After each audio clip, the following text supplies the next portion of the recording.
오늘 우리에게 허락된 말씀은 신약성경 요한복음 9장 8장 52절부터 56절까지입니다.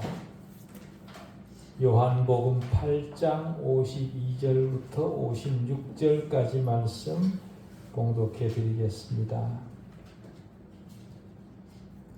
유대인들이 이르되 지금 네가 귀신 들린 줄을 아노라. 아브라함과 선지자들도 죽었거늘 네 말은 사람이 내 말을 지키면 영원히 죽음을 맛보지 아니하리라 하니 너는 이미 죽은 우리 조상 아브라함보다 크냐? 또 선지자들도 죽었거늘 너는 너를 누구라 하느냐? 예수께서 대답하시되 내가 내게 영광을 돌리면 내 영광이 아무것도 아니거니와 내게 영광을 돌리시는 이는 내 아버지시니 곧 너희가 너희 하나님이라 칭하는 그이시라.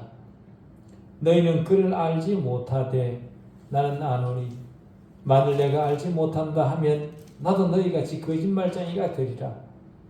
나는 그를 알고 또 그의 말씀을 지키노라. 너희 조상 아브라함은 나의 때 볼 것을 즐거워하다가 보고 기뻐하였느니라. 아멘. 말씀의 봉사자로 불러주신 하나님 아버지, 은혜를 감사합니다. 하나님 앞에 있는 인간의 이성은 언제나 순종의 기능만 가질 뿐임을 압니다. 말씀 앞에 순종할 줄 알게 해주십시오. 하나님은 인간에 의해 만들어진 우상이 아니라 오히려 세상과 이성이 하나님에 의해 창조되었음을 명확히 인식하는 말씀이게 해주십시오. 우리 이성이 하나님을 아는 지식을 창출함에 있어서 언제나 순종적 창출이게 해주십시오. 우리 이성은 하나님의 현존에 협력하는 것이 아니라 오직 철저히 순종하는 기능만 가진다는 사실을 알게 되는 말씀이게 해주십시오. 우리 관념이 하나님 말씀인 것처럼 왜곡하지 않게 해주십시오. 우리는 팔짱을 끼고 구경하는 자가 아니라 말씀 앞에 복종하는 자들입니다. 겸손한 마음으로 말씀을 듣게 해주십시오. 우리의 이해가 믿음을 일으키는 것이 아니라 믿음이 이해를 일으킨다는 사실을 확인하는 말씀 되게 해주시옵기를 우리 주 예수 그리스도 이름으로 기도하옵나이다. 아멘. 주님과 당대 유대 종교 지도자들 사이에 오고 간 대화의 마지막 부분에 우리는 이제 이르렀습니다. 이 대화에서 유대 지도자들은 갈수록 주님에 대한 적대감을 드러냅니다. 그들의 적대감에도 불구하고 주님은 그들의 진정한 조상이 누구인가를 분명히 밝히시죠. 아브라함은 유대인들에게 최고의 자랑입니다. 유대인들이 그렇게 교만할 수 있었던 근거가 바로 아브라함이었죠. 그런데 주님은 유대인들의 자랑인 아브라함의 인품과 믿음을 근거로 아브라함은 유대인들의 영적 조상이 아니다. 그렇게 말씀하십니다. 아브라함이 처음 지목된 것은 33절인데요. 거기서 유대인들은 우리가 아브라함의 자손이라 그렇게 자랑을 했습니다. 그 말은 자기들이 아브라함과의 관계를 통해 볼 때 확실히 자기들은 구원받은 자들이고 구원받은 민족이라는 거죠. 하나님은 아브라함과 그 후손에게 약속하셨습니다. 육체적으로 말하면 그들은 아브라함의 후손입니다. 그래서 그런 확신을 가질 수 있죠. 우리는 아브라함의 후손이라는 복을 받았다. 그렇기 때문에 걱정할 것이 없다는 겁니다. 그들 입장에서는. 그들의 모렴치가 그들의 말 속에서 보입니다. 그러나 주님은 영적인 문제를 그런 식으로 기만하는 것을 나무라시면서 하나님께 있어서는 혈통보다 영적인 것이 더 중요하다는 것을 지적하십니다. 주님은 너희가 아브라함의 자손이면 아브라함이 행한 일들을 할 것이지만 너희들이 그렇게 했냐? 너희 자신을 돌아봐라. 그렇게 지적하십니다. 그렇습니다. 신앙에 있어서 육체적인 활동이나 외면적 어떠함이 중요하지 않습니다. 하나님은 가족의 계보 같은 것에는 별 관심 없으십니다. 그렇다면 하나님께서 중요하게 주목하시는 것이 무엇이겠습니까? 바꾸어 말하면 아브라함이 믿는 우리가 하나님을 기쁘시게 하기 위해 어떤 일을 했느냐? 아브라함은 세상 출세보다 하나님의 부르심을 우선시했고 여러 악한 환경에도 불구하고 하나님을 믿었고 예수 그리스도를 소망하는 일을 놓지 않았습니다. 무엇보다 먼저 아브라함은 세상에서 존귀받는 것보다 하나님의 부르심을 더 크게 생각했습니다. 아브라함은 부자였고 갈대아 우르에서 뛰어났던 인물이기 때문에 세상에서도 충분히 이름을 얻을 수 있는 그런 인물이었습니다. 그러나 그런 외적 명성이 아브라함을 붙잡지 못했죠. 하나님께서 부르셨을 때 그는 즉각 모든 것을 다 뒤로 하고 하나님께서 보여주신 미지의 땅을 향해 출발을 합니다. 창세기 12장 1절부터 4절은 이렇게 얘기를 합니다. 여호와께서 아브라함에게 이르시되 너는 너의 고향과 친척과 아버지의 집을 떠나 내가 네게 보여줄 땅으로 가라. 내가 너로 큰 민족을 이루고 네게 복을 주어 네 이름을 창대하게 하리니 너는 복이 될지라. 너를 축복하는 자에게는 내가 복을 내리고 너를 저주하는 자에게는 내가 저주하리니 땅의 모든 족속이 너로 말미암아 복을 얻을 것이라 하신지라. 이에 아브라함이 여호와의 말씀을 따라갔고 롯도 그와 함께 갔으며 아브라함이 하란을 떠날 때에 75세였더라. 하나님의 단 한마디에 75년을 살면서 자신이 이룬 모든 것을 다 내려놓고 떠나야 했던 아브라함입니다. 세상이 전부인 줄 알고 자신이 자신의 주인으로 알고 살았던 사람들이 예수 그리스도를 자신의 구주로 받아들이는 문제도 동일합니다. 지금까지 살아왔던 모든 방식을 뒤로하고 완전히 새로운 삶의 방식을 시작해야 됩니다. 그것이 바로 그리스도인의 삶의 시작입니다. 그러니 예수 그리스도를 영접하기가 얼마나 어렵겠습니까? 지나고 돌아보면 자신이 추구했던 것들이 너무도 초라하고 아무것도 아니라는 사실을 발견하게 되지만 세상에 집착해서 사는 동안은 지금 당장 눈앞에 보이는 것보다 더 중요한 것은 사람에게 없습니다. 그렇죠? 그런 우리를 세상으로부터 불러내신 분이 계셨습니다. 곧 예수 그리스도입니다. 우리가 살던 모든 것을 뒤로하고 모든 것을 내려놓고 모든 것을 포기하고 전혀 다른 삶을 향해 나아가야 되는 것이 바로 우리 그리스도인들의 삶입니다. 살면서요, 유대인들이 가장 많이 부른 이름이 하나님입니다. 그런데도 그 유대인들은 하나님을 몰랐습니다. 아브라함의 이름을 등에 업고 자신들의 현실적인 삶의 영광을 위해 살았던 사람들이죠. 그런 중에도 하나님을 정확히 아는 분이 계셨습니다. 누구겠습니까? 바로 주님이십니다. 주님은 내가 내게 영광을 돌리면 내 영광이 아무것도 아니거니와 내게 영광을 돌리시는 이는 내 아버지시니 곧 너희가 너희 하나님이라 칭하는 그이시라. 그렇게 말씀하셨습니다. 유대인들은 하나님의 이름으로 세상적으로 존귀해지는 것에만 관심이 있었습니다. 그러나 그 속에 있었던 아브라함은 반대였습니다. 오직 하나님으로부터 오는 존귀만 구했던 사람이 바로 아브라함입니다. 모든 참된 지혜는 하나님으로부터 온다는 사실을 믿었던 사람입니다. 세상적 모든 지혜는 의미 없고 다 지나가 버린다는 것들이라는 사실을 알았습니다.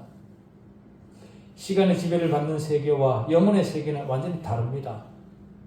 영혼을 이해하지 못하는 사람은 영혼을 이해한 사람을 이해하지 못합니다.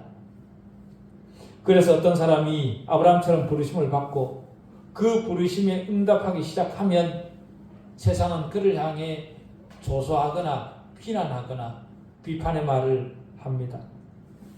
너 도대체 뭘 위해서 그 일을 하려고 하냐? 너 왜 예수를 믿으려고 하냐 갑자기? 그렇게 사람을 낙담시키는 질문을 합니다. 네가 포기해야만 되는 것이 어떤 것인지 제대로 생각이나 해보고 그런 결정을 했냐? 그렇게 묻습니다. 더구나 신학의 길을 가려는 사람에게는 네가 그 길을 간다면 모든 것을 포기해야 되고 세상에서의 성공은 이제는 접어야 된다. 그럼에도 불구하고 네가 그런 길을 가야 되겠냐? 그런 류의 질문을 받게 됩니다. 그리스도인으로 부름받는 것은 세상의 많은 것을 포기해야 된다는 것을 함의합니다. 우리 그리스도인으로 사는 삶은 세상의 삶의 연속선이 아닙니다. 더욱이 신학을 하고 선교사이든 목회 현장으로 가든 세상의 많은 것을 포기해야만 되는 것이 바로 그리스도인의 삶입니다. 그러나 그것이 하나님의 부르심이라는 확신이 있다면 아브라함처럼 우리는 세상의 것을 포기하고 세상의 존귀보다 하나님의 부르심을 더 우선시해야 됩니다. 히브리서 11장 8절부터 10절은 이렇게 얘기를 합니다. 믿음으로 아브라함은 부르심을 받았을 때에 순종하여 장래 유업으로 받을 땅에 나아갈새 갈 바를 알지 못하고 나아갔으며 믿음으로 그가 이방의 땅에 있는 것 같이 약속의 땅에 거류하여 동일한 약속을 유업으로 함께 받은 이삭 및 야곱과 더불어 장막에 거하였으니 이는 그가 하나님의 계획하시고 지으실 터가 있는 성을 바랐습니다.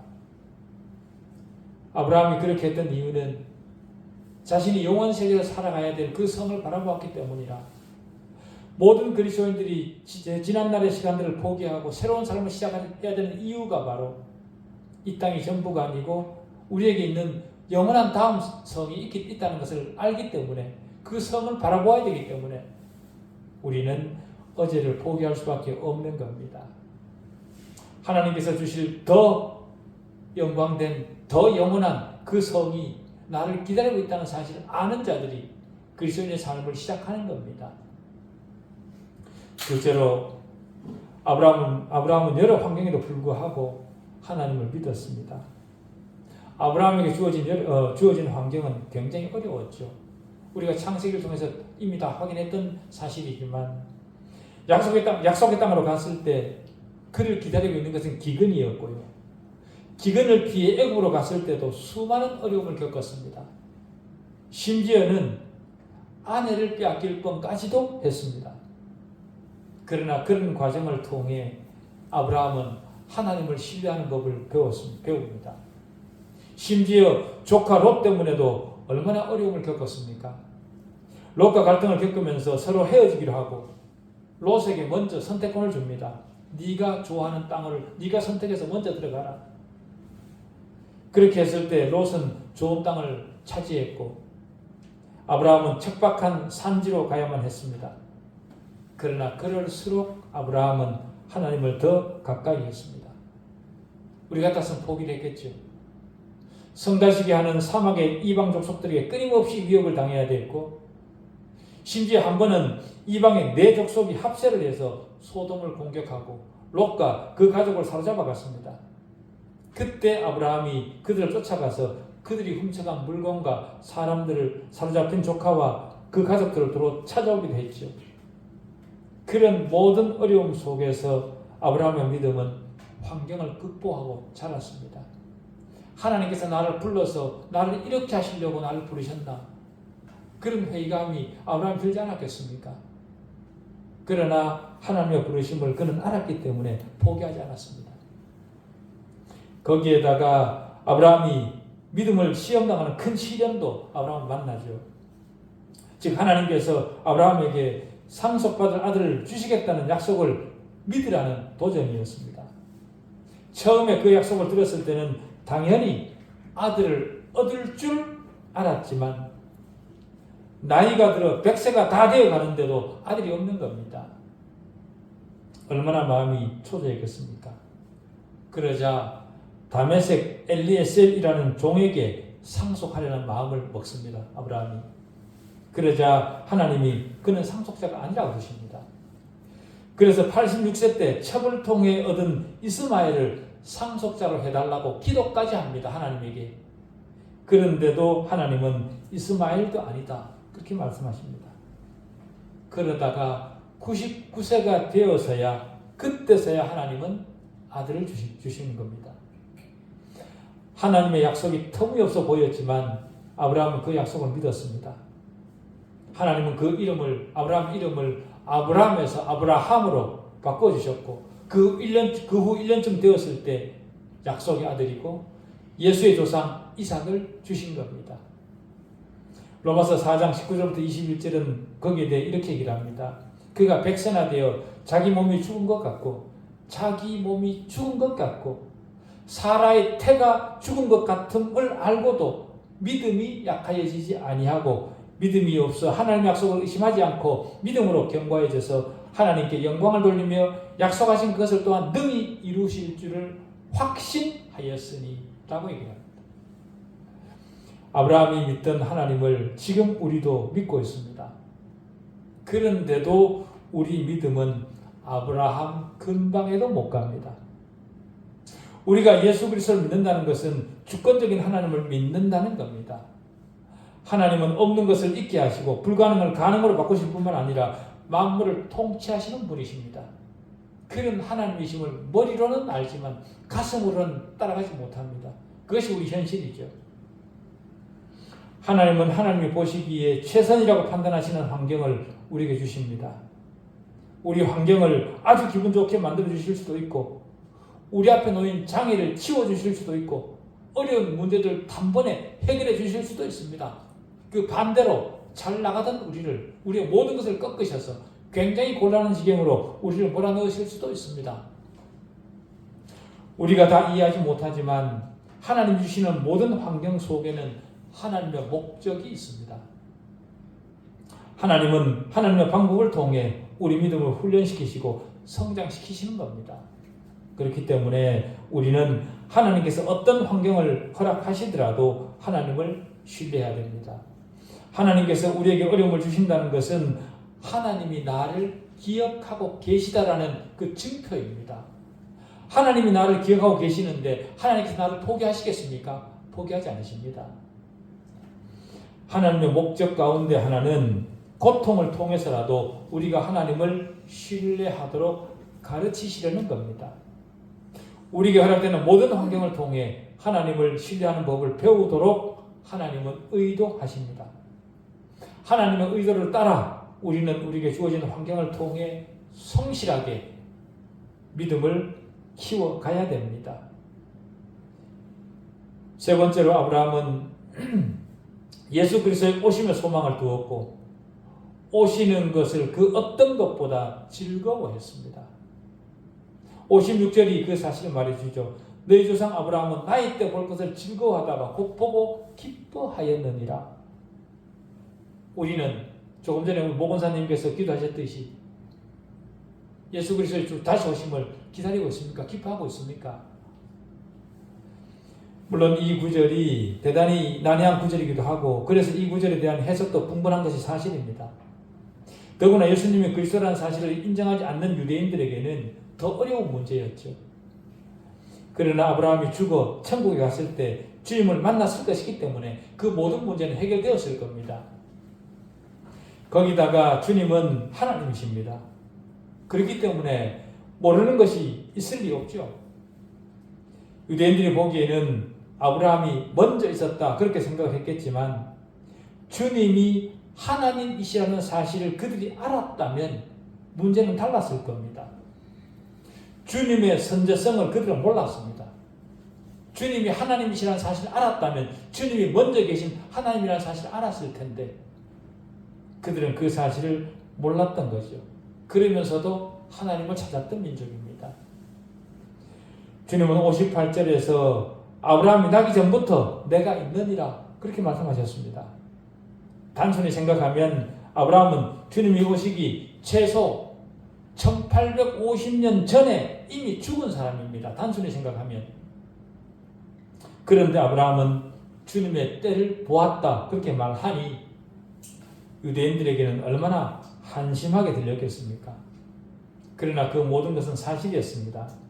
아브라함은 소돔이 멸망하기 전날 밤 주님께서 마므레 상수리 나무 근처에서 그에게 나타나셨을 때 주님과 직접 대화했을 뿐만 아니라 주께서 인간의 몸으로 오시는 날을 믿음으로 기대했었습니다. 아브라함의 육신은 죽었지만 온 세상이 기뻐할 구속자의 성육신하심과 십자가를 통한 구속의 성취와 부활을 아브라함은 미리 죽어서 천국에서 다 지켜보았을 겁니다. 그죠? 아무리 오래전에 죽은 아브라함이지만 그 역시 오직 한 길을 통해서만 구원을 얻는다는 사실을 알았던 거죠. 모든 인류는 처음부터 끝까지 아담 이후 모든 인간은 오직 예수 그리스도를 통해서만 구원이 허락되었습니다. 그렇기 때문에 구약의 모든 성도들도 예수 그리스도를 기다렸던 것은 사실입니다. 타락한 인간을 구원할 구세주는 오직 한 분이시고 죄인들에게는 오직 하나의 방법 외에 다른 구원받을 방법은 없었습니다. 구약은 신약과 반대되는 것이 아닙니다.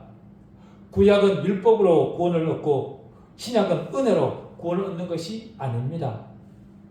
성경은 구약시대나 신약시대 모두 그리스도를 통해서만 영원한 생명이 제공된다 그렇게 말합니다.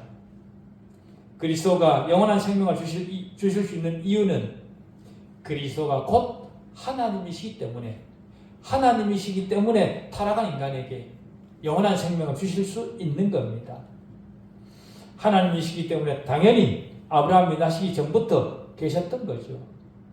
인간은 눈에 보이는 것으로만 판단하지만 인간이 보지 못하는, 알지 못하는 영원한 세계가 있습니다.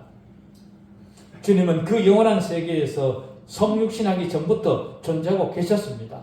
바로 예수 그리스도의 선제성입니다. 아브라함은 말할 것도 없고 사람이 창조되기 이전부터 계셨던 하나님이십니다. 누가요? 예수님이요. 주님은 사람으로 오셨지만 단순히 좀 더 나은 능력을 가진 초인적 인간에 불과한 분이 아닙니다.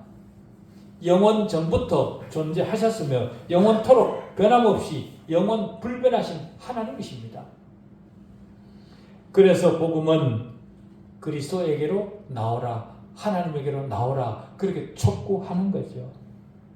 복음이 왜 그리스도에게 나오라고 재촉하는가 하면 계속 말씀드리지만 그리스도가 하나님이시기 때문에 그렇습니다.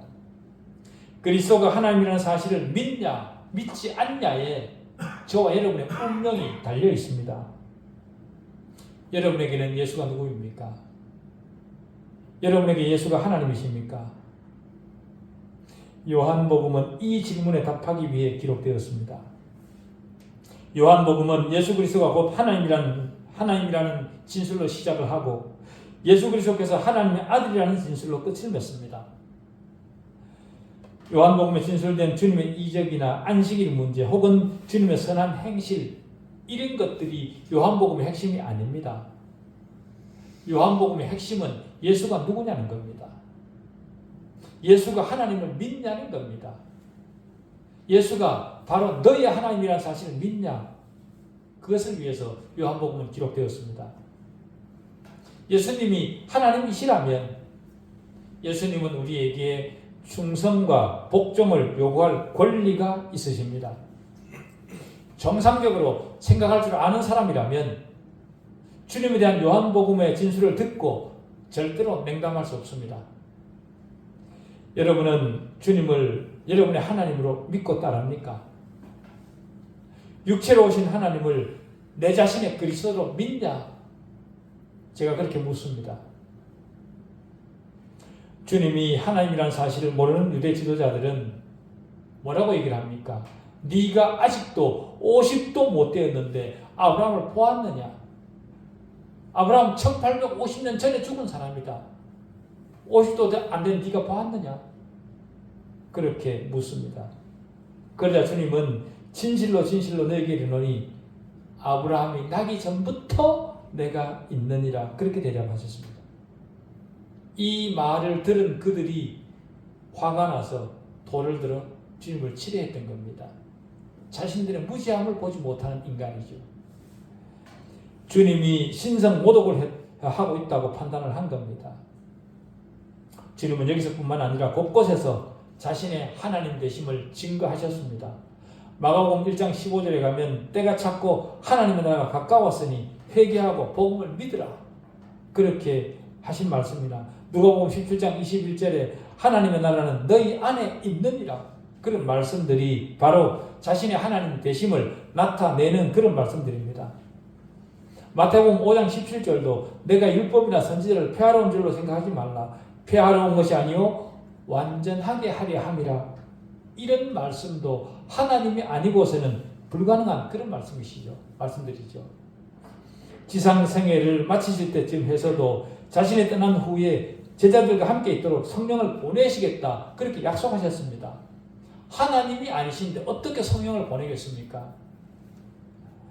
심지어 요한복음 10장 30절에서는 나와 내 아버지는 하나이라, 그렇게 말씀하셨고, 나는 무엇이다, 소위 에고에이미에서도 분명하게 자신의 하나님 되심을 나타내셨습니다. 우리가 아는 것처럼 에고에이미, 나는 생명의 떡이라, 나는 세상의 빛이라, 나는 양의 문이라, 나는 선한 목자라, 나는 부활이요 생명이라, 나는 길이요 진리요 생명이라. 이런 모든 말씀은 하나님만 하실 수 있는 말씀들입니다. 부활하신 후 주님의 손에 못자국과 옆구리에 손을 넣어본 도마는 나의 주시며 나의 하나님이시니이다 라고 그렇게 고백했던 것도 우리는 기억을 합니다. 그 밖에도 성경에는 주님의 하나님 되심을 진술하는 말씀이 헤아릴 수 없을 정도로 많습니다. 그럼에도 불구하고 진리를 말씀하시는 주님을 유대 지도자들은 돌로 치려했습니다. 돌로 치려한다는 것은 살인의 의도보다는 자신들의 불쾌감을 그런 식으로 드러낸 것이겠죠.